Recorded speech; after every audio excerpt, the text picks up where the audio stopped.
Para sa isang lawyer ang manalong susukat sa katotohanan. Si Ira, isang lawyer na matapang. Walang ipinapatalong laban. Hindi na mahalaga kung ano ang totoo, ang importante nanalo tayo. Ngunit ang gumuguho niyang pag-ibig, Ganito na lang ba tayo? Hindi mo ako kakausapin, hindi mo ako hawakan, hindi ka man lang magpaparamdam sa akin? hindi na niya magawang ipaglaban. Nagbago ka na.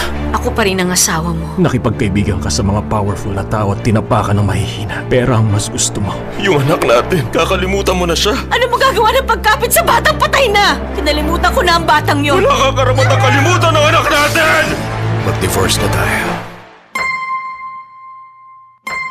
Paano ka kakapit Sino ba tong babaeng to, Marvin? Anong klaseng babae siya? kung may iba pang dumidikit? Ang chance hindi dapat pinalalampas. Handa akong sumama sa'yo. Kahit pa nga sa impyerno.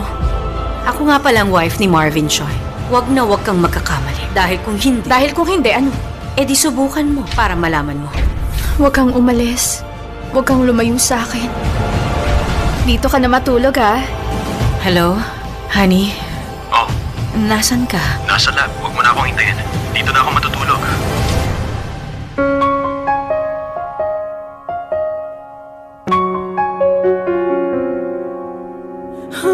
Ang kapal na mukha mo, ipagpalit ako sa kung sino lang na babae.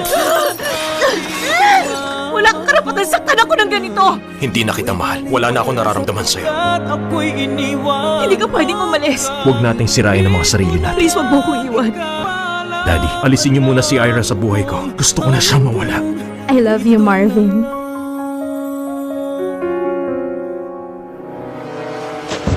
From the first and true home of Asian novellas, Yung asawa mong tinapon mo, hindi na siya makakabalik.